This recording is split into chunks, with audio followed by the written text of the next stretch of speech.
जय हिंद साथियों, हम आज आप लोगों के लिए लेकर आए हैं बिहार पुलिस का 11वां प्रैक्टिस सेट। इससे पहले हम लोग 10 प्रैक्टिस सेट को देख चुके थे।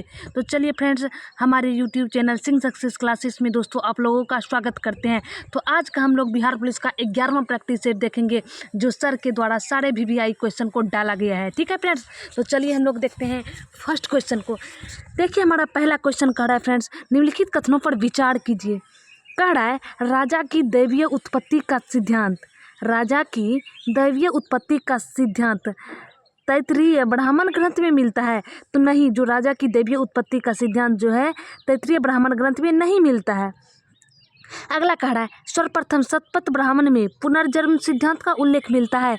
तो हाँ फ्रेंड्स, शतपथ ब्राह्मण जो है उसमें पुनर्जन्म की सिद्धांत का उल्लेख किया गया है। ठीक है फ्रेंड्स। और अगला कह रहा है आरण्यक में वैदिक कर्म कांड की निंदा की गई है। तो हाँ, आरण्यक में वैदिक कर्म कांड की निंदा की गई है। तो इस प्रकार 2 और 3 दोनों सही है। तो इस प्रकार ऑप्शन नंबर सी करेक्ट हो जाएगा, केवल 2 और 3। अगला कह रहा है मौर्य काल में महामात्या सर्प किस विभाग से संबंधित है। महामात्याप सर्प किस विभाग से संबंधित है। मौर्य काल में महात्या सर्प जो था वो गुप्तचर विभाग से संबंधित था। किस विभाग से संबंधित था महामात्याप सर्प? तो गुप्तचर विभाग से ये संबंधित था। ठीक है, तो चलिए चलते हैं नेक्स्ट क्वेश्चन की ओर। देखिए अगला क्वेश्चन क्या कर रहा है। अगला क्वेश्चन कर रहा है भारत में कुषाण शक्ति का वास्तविक संस्थापक किसे माना जाता है। तो भारत में जो है कुषाण शक्ति का वास्तविक संस्थापक विम कडफिसस को माना जाता है। किसे माना जाता है? तो विम कडफिसस को माना जाता है। किन्हें माना जाता है भारत में कुषाण शक्ति का वास्तविक संस्थापक? विम कडफिसस को माना जाता है। ठीक है। अगला क्वेश्चन कह रहा है चंद्रगुप्त द्वितीय की द्वितीयक राजधानी क्या थी। जो चंद्रगुप्त द्वितीय थे उनकी द्वितीयक राजधानी उज्जैनी थी। कौन सी थी द्वितीयक राजधानी? तो उज्जैनी चंद्रगुप्त द्वितीय की द्वितीयक राजधानी बनी थी। ठीक है फ्रेंड्स। अगला कह रहा है कल्हन हर्ष का आश्रित कवि था। कल्हन हर्ष का आश्रित कवि था। निम्नलिखित में हर्ष का संबंध था।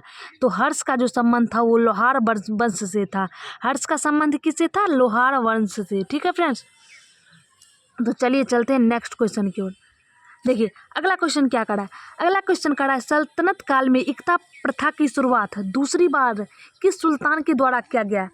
जो सल्तनत काल में इक्ता प्रणाली चलाई जाती थी वो दूसरी बार कब शुरू किया गया था, अर्थात किसके शासन में शुरू किया गया था। तो दूसरी बार इक्ता प्रणाली की शुरुआत फिरोज शाह तुगलक के शासनकाल के समय चलाया गया था। ठीक है, किसके शासन में दूसरी बार? तो फिरोज शाह तुगलक के समय। ठीक है। अगला क्वेश्चन कह रहा है भारत में मोहम्मद गौरी को प्रथम हार का सामना कब करना पड़ा। तो भारत में मोहम्मद गौरी को प्रथम हार या प्रथम पराजय वर्ष 1778 ईस्वी में मिली। कब मिली मोहम्मद गौरी को प्रथम बार भारत में हार कब मिली? तो वर्ष 1778 में मिली थी। ठीक है। चलिए चलते हैं नेक्स्ट क्वेश्चन की ओर। देखिए अगला क्वेश्चन कह रहा है खामनौर का युद्ध कब हुआ था। खामनौर का युद्ध 1576 ईस्वी में हुआ था। कब हुआ था? 1576 में हुआ था खामनौर का युद्ध। ठीक है। अगला क्वेश्चन कह रहा है निम्नलिखित में से कांग्रेस द्वारा किसकी अध्यक्षता में भारत छोड़ो प्रस्ताव पारित किया गया था। देखिए कह रहा है कांग्रेस द्वारा किसकी अध्यक्षता में भारत छोड़ो प्रस्ताव पारित किया गया था। जब भारतीय राष्ट्रीय कांग्रेस के अध्यक्ष अबुल कलाम आज़ाद थे तब उसी समय भारत छोड़ो प्रस्ताव पारित किया गया था। कब किया गया था? कांग्रेस द्वारा किसकी अध्यक्षता में भारत छोड़ो प्रस्ताव किया गया था, पारित किया गया था? तो अबुल कलाम आज़ाद की अध्यक्षता में भारत छोड़ो प्रस्ताव को पारित किया गया था। ठीक है, अबुल कलाम की अध्यक्षता में। ठीक है। चलिए चलते हैं नेक्स्ट क्वेश्चन की ओर। अगला कह रहा है क्वेश्चन कि निम्नलिखित में कौन गडकरी विद्रोह के नेतृत्व करता है। जो गडकरी विद्रोह के नेतृत्व करता दाजी कृष्ण पंडित थे। कौन थे गडकरी विद्रोह के नेतृत्व करता? तो दाजी कृष्ण पंडित गडकरी विद्रोह के नेतृत्व करता हुए। अगला क्वेश्चन कर रहा है वर्धा शिक्षा योजना के प्रारूपकर्ता कौन थे। ये जो वर्धा शिक्षा योजना है ये वर्ष 1937 ईस्वी में चलाई गई थी। कब चलाई गई थी वर्धा शिक्षा योजना? तो वर्ष 1937 ईस्वी में चलाई गई थी। इसके प्रारूपकर्ता कौन थे? तो इसके प्रारूपकर्ता डॉक्टर जाकिर हुसैन थे। कौन थे वर्धा शिक्षा योजना के प्रारूपकर्ता? तो डॉक्टर जाकिर हुसैन थे। ठीक है। तो चलिए चलते हैं नेक्स्ट क्वेश्चन की ओर। अगला क्वेश्चन कह रहा है कुप्रशासन के आधार पर कैमूर, कुप्रशासन के आधार पर, किसके आधार पर? कुप्रशासन के आधार पर कैमूर, कुर्ग एवं कछाड़ की रियासतों का विलय ब्रिटिश साम्राज्य में किया गया था। देखिए, बहुत सारे राज्यों का जो ब्रिटिश साम्राज्य में मिलाया गया, वो कुप्रशासन के आधार पर ब्रिटिश सरकार मिला लिए थे ब्रिटिश साम्राज्य में, ठीक है। कुप्रशासन के आधार पर कई भारतीय राज्यों को, ठीक है, जिसमें मैसूर, कुर्ग एवं कछाड़ भी आता है। हम लोग ऑप्शन के मुताबिक चलते हैं। जब भारतीय वायसराय लॉर्ड विलियम बेंटिक जब भारत के वायसराय थे, उसी समय कुप्रशासन के आधार पर भारत के कई राज्यों को ब्रिटिश साम्राज्य में मिला लिया गया था। कब, किसके शासनकाल में मिलाया गया था? तो भारतीय वायसराय लॉर्ड विलियम बेंटिक के शासनकाल में, या भारतीय वायसराय लॉर्ड विलियम बेंटिक के द्वारा भी कह सकते हैं, ठीक है। अगला क्वेश्चन कह रहा है 1857 द ग्रेट रिवोल्ट नामक पुस्तक के लेखक कौन है? 1857 द ग्रेट रिवोल्ट नामक पुस्तक के लेखक कौन है? तो इसके लेखक अशोक मेहता है। कौन है? तो Ashok Mehta 1857 the great revolt के लेखक हैं, ठीक है। देखिए, अगला क्वेश्चन कह रहा है काकोरी कांड में अभियुक्तों के बचाव हेतु, काकोरी कांड में अभियुक्तों के बचाव हेतु समिति के अध्यक्ष किसे बनाए गए थे? देखिए, काकोरी कांड जब चल रहा था, उस समय एक कमेटी का गठन किया गया था उसके बचाव के लिए, ठीक है। तो उस समिति के अध्यक्ष कौन थे? तो उस समिति के अध्यक्ष गोविंद वल्लभ पटेल थे, या गोविंद वल्लभ पंत थे। कौन थे उस समिति के अध्यक्ष? तो गोविंद वल्लभ पंत थे, ठीक है फ्रेंड्स। अगला कह रहा है निम्नलिखित में कौन सा असत्य है, अर्थात असत्य विकल्प को चुनने के लिए कह रहा है। देखिए, स्वदेश मित्रम दादा भाई नौरोजी नहीं, स्वदेश मित्रम के हो जाएंगे जीएस अय्यर। कौन हो जाएंगे? स्वदेश मित्रम के जीएस अय्यर। जीएस अय्यर स्वदेश मित्रम के कौन होंगे? तो जीएस अय्यर। वही ट्रिब्यूशन के दयाल सिंह मजीठिया। कौन होंगे? दयाल सिंह मजीठिया हो गए। और हिंदू के जीएस अय्यर एवं वीर राघवाचारी, ठीक है। और समाचार दर्पण के विलियम कैरी। ये तीनों सही है, लेकिन गलत कौन है? ये स्वदेश मित्रम। स्वदेश मित्रम के कौन है? तो जीएस अय्यर स्वदेश मित्रम के हैं। इस प्रकार ऑप्शन नंबर 1 करेक्ट हो जाएगा, ठीक है। ट्रिब्यून के कौन है? तो दयाल सिंह मजीठिया। ट्रिब्यून के दयाल सिंह मजीठिया। हिंदू के जीएस अय्यर एवं वीर राघवाचारी। और समाचार दर्पण के विलियम कैरी। और स्वदेश मित्रम के कौन है? जीएस अय्यर। इस बात को ध्यान में रखना है। देखिए, अगला क्वेश्चन क्या करा है। अगला क्वेश्चन करा है कुडप्पा संरचना का सर्वाधिक विस्तार किस राज्य में है? कुडप्पा संरचना का सर्वाधिक विस्तार किस राज्य में है? देखिए, जो ये कुडप्पा संरचना है क्या? कुडप्पा संरचना है जो भारत में पाई जाने वाली चट्टान है, एक प्रकार की कुडप्पा संरचना। क्या है? भारत में पाई जाने वाली चट्टान है, एक प्रकार की कुडप्पा संरचना, ठीक है। ये जो कुडप्पा संरचना आंध्र प्रदेश राज्य में अवस्थित है। किस राज्य में अवस्थित है कुडप्पा संरचना? तो कुडप्पा संरचना आंध्र प्रदेश राज्य में अवस्थित है, जो एक प्रकार का चट्टान है, ठीक है। अगला कह रहा है मोलेसिस बेसिन अवस्थित है। मोलेसिस बेसिन ये मिजोरम राज्य में अवस्थित है। मोलेसिस बेसिन किस राज्य में अवस्थित है? तो मिजोरम राज्य में अवस्थित है। अगला कह रहा है खारदूगला दर्रा किस राज्य में अवस्थित है? खारदूगला दर्रा तो ये किस राज्य में है? लद्दाख राज्य में अवस्थित है। कहाँ है खारदूगला दर्रा अवस्थित? तो लद्दाख राज्य में अवस्थित है खारदूगला दर्रा, ठीक है। तो चलिए फ्रेंड्स, चलते हैं नेक्स्ट क्वेश्चन की ओर। अगला क्वेश्चन कह रहा है निम्नलिखित में कौन सा विकल्प सत्य है, असत्य है? असत्य को ढूंढने के लिए कह रहा है। फिर देखिए क्या दिया हुआ है, झील का नाम दिया हुआ है और राज्य, कौन सा झील किस राज्य से कनेक्टेड है, आइए इसको देखते हैं। ये जो नारायण सरोवर है, नारायण सरोवर झील ये गुजरात राज्य में अवस्थित है। नारायण सरोवर किस राज्य में अवस्थित है झील? तो गुजरात राज्य में नारायण सरोवर झील अवस्थित है। पाला झील मिजोरम में अवस्थित है। पाला झील कहाँ अवस्थित है? मिजोरम में, ठीक है। वही ककड़िया जो झील है वो असम राज्य में अवस्थित नहीं है, ये गुजरात में अवस्थित है। कहाँ अवस्थित है? तो गुजरात में अवस्थित है ककड़िया झील, गुजरात में है। कहाँ है अवस्थित? ककड़िया झील। तो ककड़िया झील गुजरात राज्य में अवस्थित है। वही उमियम झील मेघालय में अवस्थित है। उमियम झील कहाँ अवस्थित है? तो मेघालय में। उमियम झील कहाँ अवस्थित है? मेघालय में। और पाला झील मिजोरम में, पाला झील मिजोरम। और नारायण सरोवर गुजरात, नारायण सरोवर गुजरात राज्य में अवस्थित है। वही काकड़िया गुजरात में भी है। नारायण सरोवर प्लस ये जो काकड़िया झील है ये दोनों गुजरात राज्य में अवस्थित है। यहाँ असम दिया हुआ है, गलत है। इस प्रकार ऑप्शन नंबर सी करेक्ट हो जाएगा, ठीक है। अगला खड़ा है कोपेन की जलवायु वर्गीकरण का आधार क्या है। कोपेन के जो जलवायु वर्गीकरण है उसका आधार किसे माना गया है, तो उसका आधार वर्षा प्लस तापमान को, वर्षा और तापमान को माना गया है कोपेन के जलवायु वर्गीकरण का आधार। ठीक है, तो चलिए चलते हैं नेक्स्ट क्वेश्चन की ओर। अगला क्वेश्चन खड़ा है निम्नलिखित में से किस वृक्ष को पारिस्थितिकी का आतंकवादी कहा गया है। किस वृक्ष को पारिस्थितिकी का आतंकवादी, तो यूकेलिप्टस को पारिस्थितिकी का आतंकवादी कहा गया है। ठीक, किसे कहा गया है, तो यूकेलिप्टस को कहा गया है, यूकेलिप्टस पौधे को कहा गया है। ठीक है, अगला कह रहा है भारत में सर्वाधिक सिंचाई की जाती है। भारत में सर्वाधिक सिंचाई लघु सिंचाई योजना के तहत की जाती है। किसके तहत भारत में सर्वाधिक सिंचाई की जाती है, तो लघु सिंचाई योजना के तहत। ठीक है फ्रेंड्स, तो चलिए चलते हैं नेक्स्ट क्वेश्चन की ओर। अगला क्वेश्चन कर है सर्वाधिक ग्रामीण जनसंख्या प्रतिशत वाला राज्य कौन है। तो इससे पहले हम लोग किसी भी प्रैक्टिस सेट में करवाए हैं, लेकिन हमें याद है कि किसी प्रैक्टिस सेट में इस क्वेश्चन को करवाया गया है। ठीक है, कह रहा है सर्वाधिक ग्रामीण जनसंख्या प्रतिशत वाला राज्य कौन है, तो ग्रामीण जनसंख्या प्रतिशत वाला राज्य हिमाचल प्रदेश है। कौन सा है, हिमाचल प्रदेश है। ठीक है, अगला खड़ा है वंसदा राष्ट्रीय उद्यान किस राज्य में है। तो फ्रेंड्स वंसदा राष्ट्रीय उद्यान जो है ये गुजरात राज्य में अवस्थित है। वंसदा राष्ट्रीय उद्यान किस राज्य में है, तो गुजरात राज्य में अवस्थित है। ठीक है, अगला कह रहा है लाखर जनजाति किस राज्य में है। लाखर जनजाति मिजोरम राज्य में है। लाखर जनजाति किस राज्य में है, तो मिजोरम राज्य में है। लाखर जनजाति किस राज्य में है, मिजोरम राज्य में। ठीक है फ्रेंड्स, अगला क्वेश्चन कह रहा है गणगौर लोक नृत्य का संबंध किस राज्य से है। गणगौर जो है लोक नृत्य उसका संबंध राजस्थान राज्य से है। गणगौर लोक नृत्य का संबंध किस राज्य से है, तो राजस्थान राज्य से गणगौर लोक नृत्य का संबंध है। ठीक है, अगला खड़ा है सुरमा घाटी तेल क्षेत्र अवस्थित है। सुरमा घाटी तेल क्षेत्र अवस्थित है, किस राज्य में अवस्थित है, तो असम राज्य में अवस्थित है सुरमा घाटी तेल क्षेत्र। ठीक है, असम में। अगला खड़ा है चुटक परियोजना किस नदी पर है, तो चुटक परियोजना सुरु नदी पर अवस्थित है। कहाँ अवस्थित है, तो सुरु नदी। ये सुरु नदी कहाँ है, तो लद्दाख राज्य में सुरु नदी है। ठीक है, चुटक परियोजना किस नदी पर है, सुरु नदी पर। ये सुरु नदी है कहाँ, तो सुरु नदी लद्दाख में है। ठीक है, चलिए चलते हैं नेक्स्ट क्वेश्चन की ओर। देखिए अगला क्वेश्चन क्या कर रहा है। अगला क्वेश्चन कर रहा है पर्वत निर्माण के विभिन्न सिद्धांत के संदर्भ में निम्नलिखित में कौन सा विकल्प असत्य है।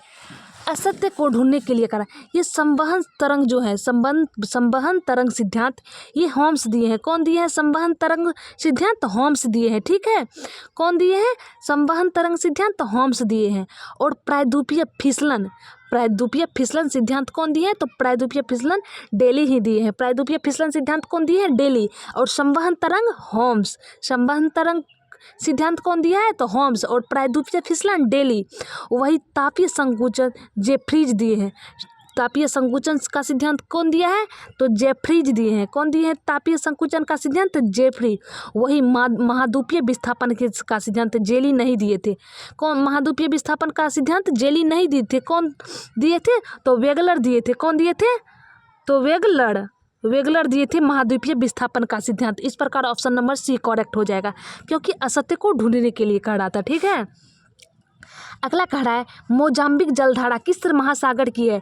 ये जो मोजाम्बिक जलधारा है वो हिंद महासागर में अवस्थित है। मोजाम्बिक जलधारा किस महासागर की है, तो मोजाम्बिक जलधारा हिंद महासागर की है। ठीक है, तो चलिए चलते हैं नेक्स्ट क्वेश्चन की ओर। अगला क्वेश्चन कह रहा है संपूर्ण भारत के लिए एक पृथक विधान परिषद। क्या कह रहा है, संपूर्ण भारत के लिए एक पृथक विधान परिषद की स्थापना निम्नलिखित में से किस अधिनियम में व्यवस्था की गई थी। ये जो है संपूर्ण भारत के लिए जो है ये जो है पृथक विधान परिषद की स्थापना किस अधिनियम के तहत की गई है, तो चार्टर्ड एक्ट 1853 के तहत। चार्टर्ड एक्ट 1853 के तहत पृथक विधान परिषद की स्थापना की गई थी। किसके तहत पृथक विधान परिषद की स्थापना की गई थी, तो पृथक विधान परिषद की जो स्थापना है वो चार्टर एक्ट 1853 में किया गया था। किसके तहत किया गया था, तो चार्टर एक्ट 1853 के तहत। ठीक है फ्रेंड्स, अगला कह रहा है विधि द्वारा स्थापित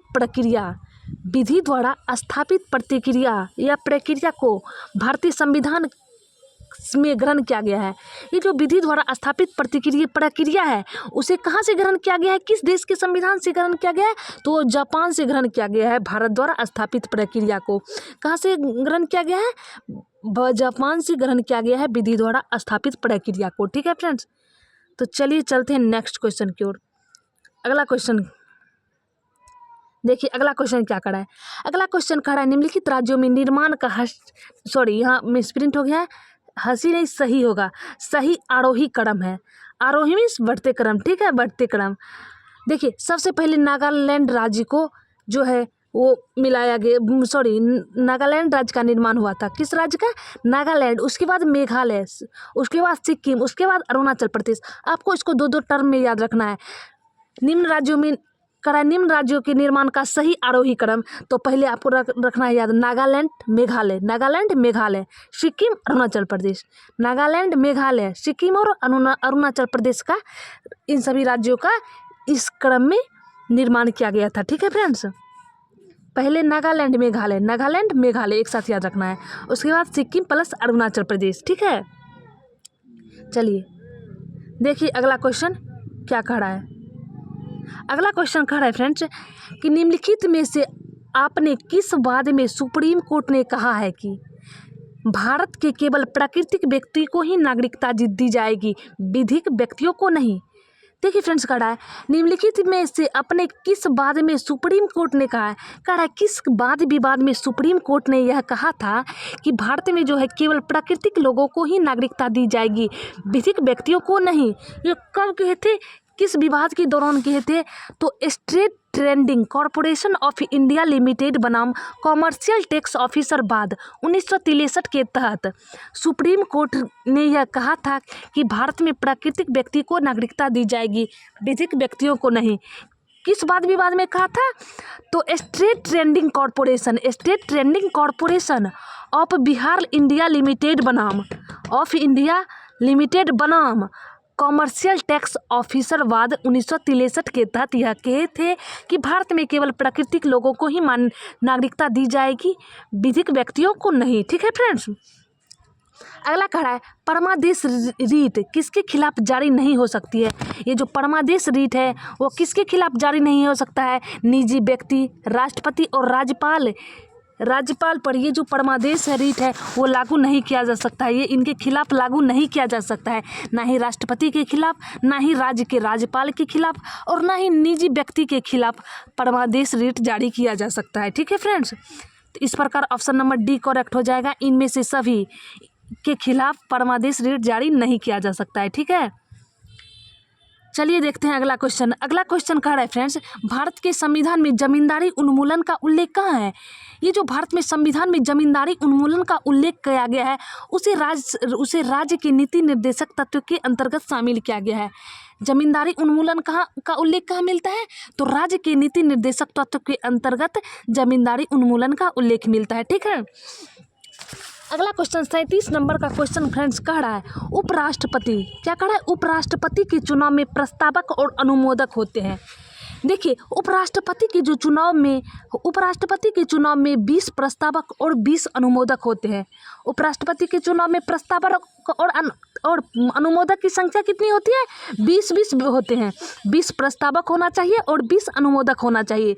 20 प्रस्तावक और अनुमोदक जो होते हैं एक व्यक्ति वो अलग अलग होना चाहिए। ठीक है, प्रस्तावक 20 अलग व्यक्ति और अनुमोदक भी 20 अलग अलग व्यक्ति होता है। ठीक है, उपराष्ट्रपति के चुनाव में, वही जब राष्ट्रपति के चुनाव में प्रस्तावक और अनुमोदक होते हैं वो 50-50 की संख्या में होते हैं। ठीक है, वो 50:50 अर्थात 50 प्रस्तावक और 50 अनुमोदक होना चाहिए राष्ट्रपति के चुनाव में। ठीक है फ्रेंड्स, और उपराष्ट्रपति में 20-20 और राष्ट्रपति में 50-50। ठीक है फ्रेंड्स, अगला खड़ा है नियंत्रक एवं महालेखा परीक्षक CAG नियंत्रक एवं महालेखा परीक्षक की रिपोर्ट को संसद के समक्ष कौन रखता है।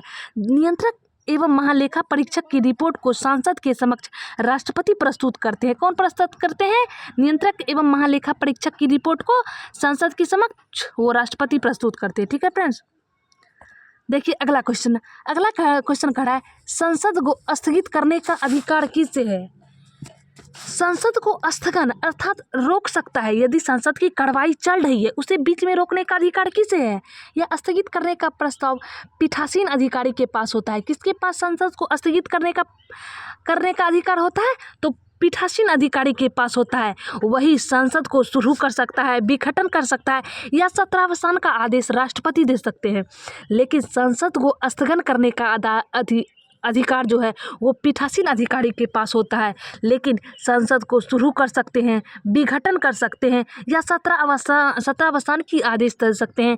ये सब राष्ट्रपति दे सकते हैं, लेकिन स्थगित करते हैं पीठासीन अधिकारी। ठीक है फ्रेंड्स। अगला कह रहा है अनुच्छेद 287 राज्य विधानमंडल को शक्ति प्रदान करती है।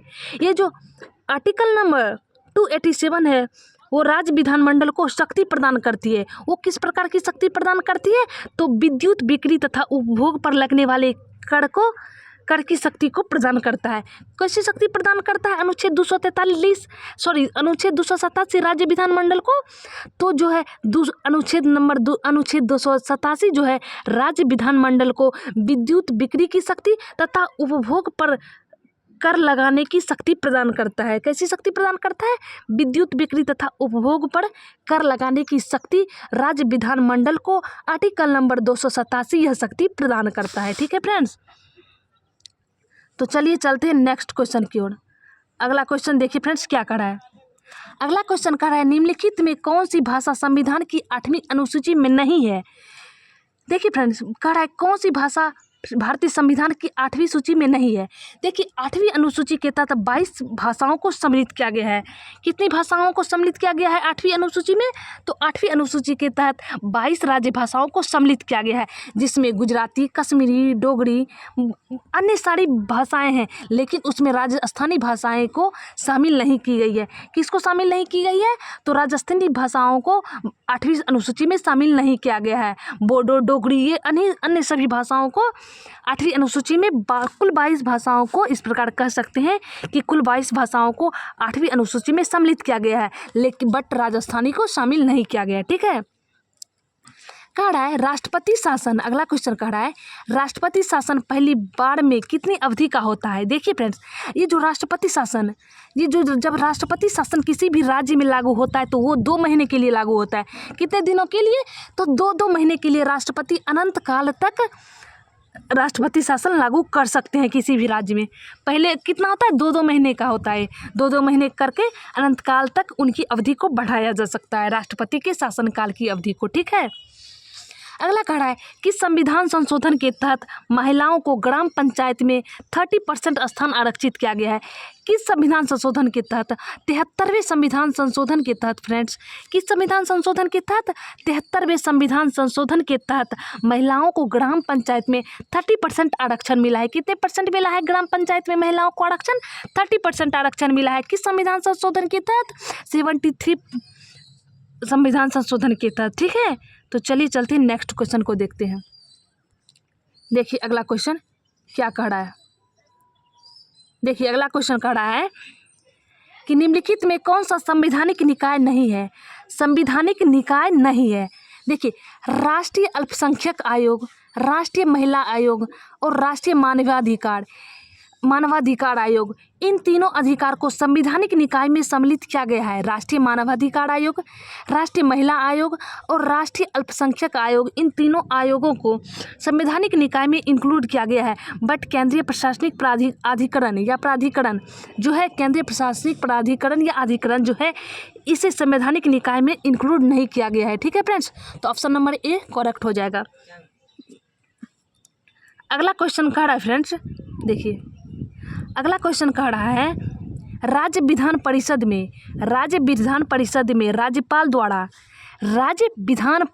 राज्यपाल द्वारा साहित्य, कला, विज्ञान एवं समाज सेवी मनोनीत होते हैं।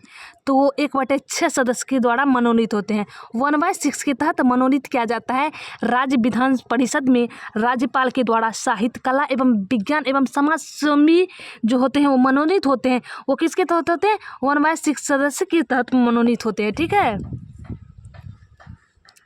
अगला कह रहा है माउंट एवरेस्ट पर चढ़ने वाले प्रथम भारतीय महिला, तो देखिए इस बात को ध्यान में रखना है, प्रथम भारतीय महिला पूछ रहा है। कौन सा महिला पूछ रहा है?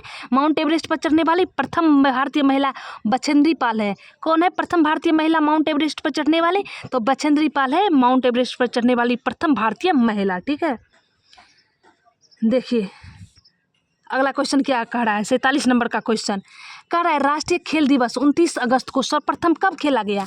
तो देखिए राष्ट्रीय खेल दिवस 29 अगस्त को मनाया जाता है। राष्ट्रीय खेल दिवस कब मनाया जाता है? तो राष्ट्रीय खेल दिवस 29 अगस्त को मनाया जाता है। तो वो सर्वप्रथम कब खेला गया था?